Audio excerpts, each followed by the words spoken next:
Continuamos en la Tucumana de mañana, 9:43 minutos, sigue el cielo cubierto aquí en Tucumán, 13 grados de temperatura. Bajó considerablemente si lo comparamos con la jornada primaveral que tuvimos este jueves. Bueno, seguimos en la Tucumana con más data, más información para contarles, porque el próximo 6 de septiembre habrá una jornada en nuestra provincia. A ver, Tucumán va a ser sede justamente de esta nueva jornada institucional de la Asociación Argentina de Consultores Políticos. Por eso vamos a hablar con su presidente, quien ya está en contacto con nosotros. Hola Maximiliano, ¿cómo estás? Un gusto saludarte. Gabriel y Ana de la Tucumana. Hola. Días. Hola, ¿cómo estás? Muy bien. Maximiliano, un gusto estar en contacto con vos. Contándole a la gente que nos está mirando, nos está escuchando, en base a lo que va a pasar aquí en nuestra provincia, ¿cuál es la tarea de un consultor político? Sí, los consultores políticos tenemos como varias tareas asociadas, ¿no? Pero una de ellas es investigar lo que sucede, investigar a la opinión pública, investigar las necesidades y las demandas ciudadanas para poder generar estrategias que permitan generar una comunicación más eficaz.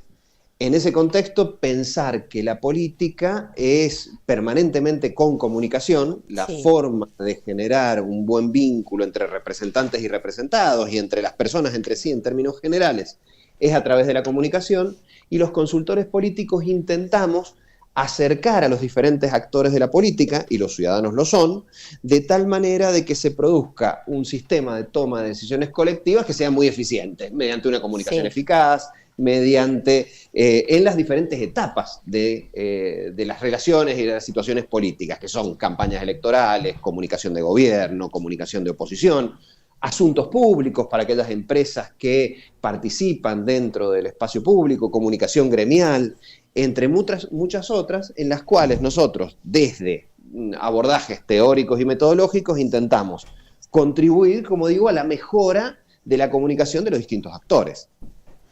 Claro, y sabe que nosotros justo comentábamos en el corte recién algo que nos da la impresión que en los últimos años han tomado otro protagonismo, ¿no? Los asesores políticos, los consultores políticos, al menos para la opinión pública se han hecho conocidos mucho nombres más. que antes Sí, no sonaban, ¿no? Pienso en el caso de Durán Barba, probablemente el más emblemático de los últimos años, que de golpe parecía gobernar él, o al menos eso se le endilgaba. ¿A qué se debe esto? Hay un proceso de profesionalización de la comunicación política que atraviesa el planeta, ¿no? Desde allá lejos y hace tiempo, desde Joseph Napolitan en los Estados Unidos, que comenzó con esta tarea.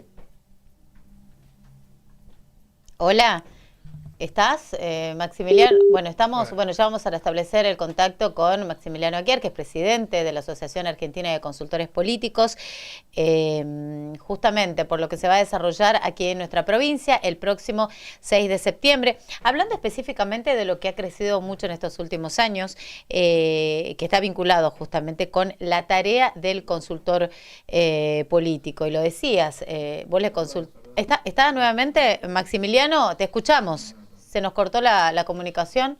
Sí, bueno. Habíamos quedado justamente cómo se ha ido profesionalizando la tarea, ¿no? del consultor político. Y conociendo también esto entre la gente, ¿no? ¿Está del otro lado Maximiliano Aguiar? Todavía no. Bueno, ahí lo estamos tratando de recuperar a la comunicación. Él es el presidente de la Asociación Argentina de Consultores Políticos y que tendrá una jornada el 6 de septiembre acá en Tucumán. Ahora sí, Maximiliano, te escuchamos. Hablábamos del crecimiento que ha tenido en estos últimos años justamente la figura de consultor político. Sí, en principio hay un proceso de profesionalización que atraviesa el planeta ya desde hace muchos años, que ha ido generando un constructo a partir del cual se puede generar una mejor calidad de comunicación.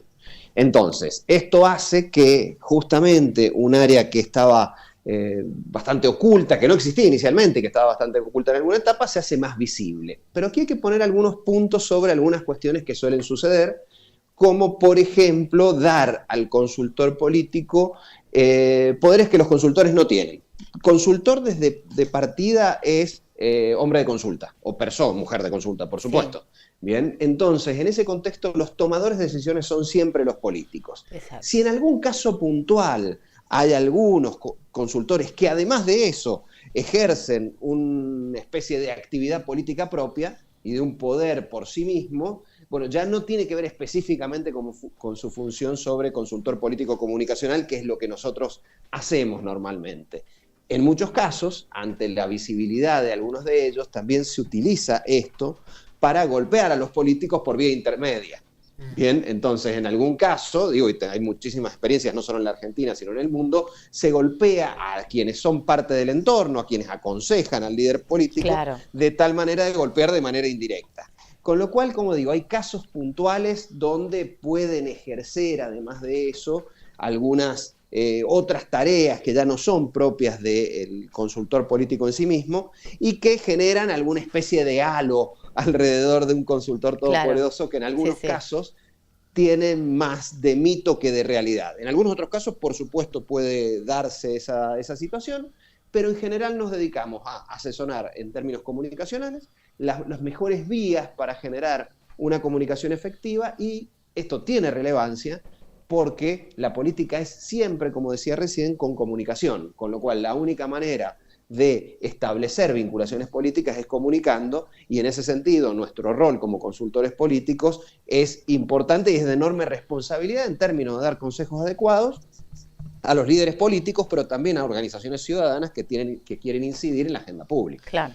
Y entiendo también que es, bueno, una manera, hay muchos debates al respecto, pero digo, la política solo entendida desde la comunicación, o la comunicación como el principal eje de la política, es también una manera de pensar la política desde un relato, ¿no? De generar una especie de construcción de realidad más allá de la realidad misma. ¿Tiene que ver con eso también?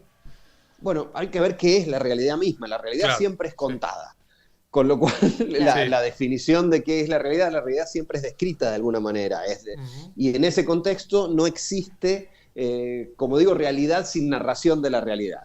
En ese contexto, la capacidad de interpretación de los momentos que viven las distintas sociedades y de aquellas herramientas más eficientes para comunicar, en términos de forma y en términos de fondo, pensar, por ejemplo, las herramientas digitales en esta etapa, la inteligencia artificial, pero al mismo tiempo, qué es lo que la ciudadanía quiere escuchar, pero al mismo tiempo en qué quiere ser representada, es un desafío siempre muy interesante, porque esto se va modificando en el tiempo. Y dabas dos ejemplos recién de formatos comunicacionales. Sí. Lo que en la Argentina se conoce como el duranbarbismo comunicacional, exacto, bien, que funcionó en una etapa de la Argentina para comunicar de manera eficiente, hoy, con las características actuales de una sociedad más polarizada, con bastante más violencia en los términos comunicacionales, parece arcaico. Y no han pasado más de 10 años de este formato comunicacional.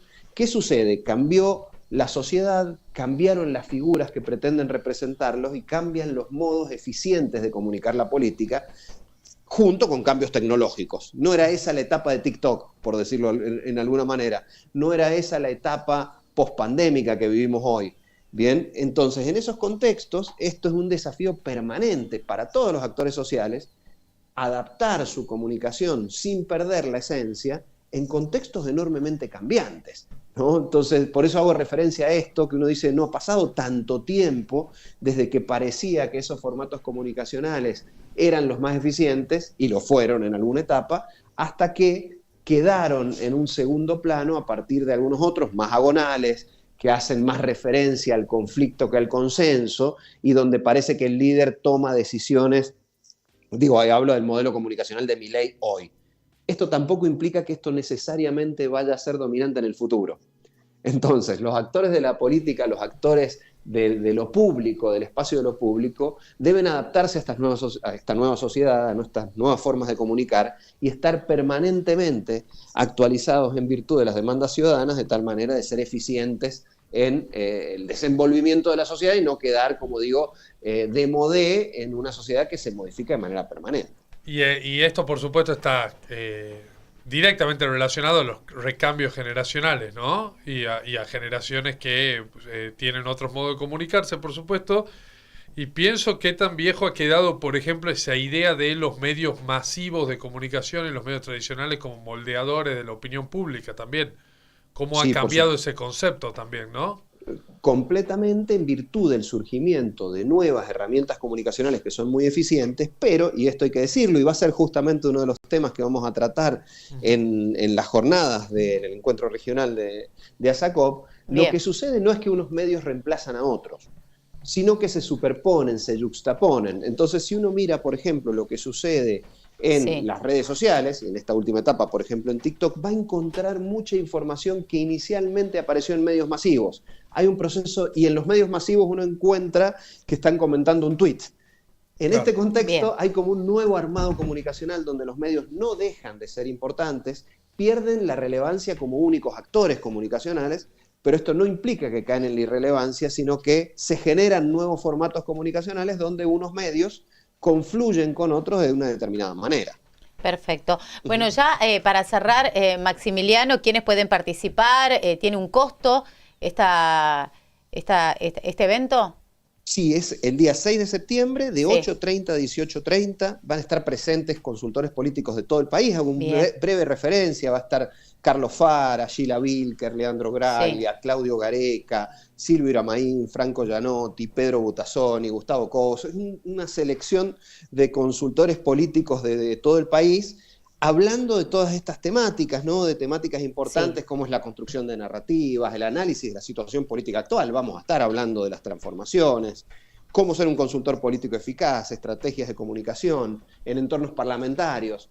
Todos estos temas que son sumamente relevantes van a ser dados de 8:30 a 18:30 en la Facultad de Derecho y Ciencias Sociales de la UNT. Perfecto. Y las inscripciones se hacen a través de Eventbrite. Hay inscripciones, todavía estamos en el Early Bird. Las inscripciones salen 10.000 pesos. Hay hasta el día domingo un descuento y valen 6.000.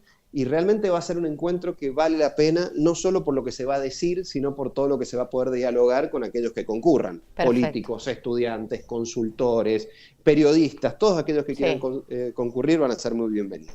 Bueno, muchas gracias, Maximiliano, te mandamos un abrazo y vamos a estar próximamente en contacto. Hasta luego. Un gustazo, un gran abrazo para ustedes. Hasta luego. Maximiliano Aguiar, que es presidente de esta asociación de consultores políticos en diálogo con la Tucumana de mañana. 9:55, continuamos nosotros de esta manera. Estás en la Tucumana.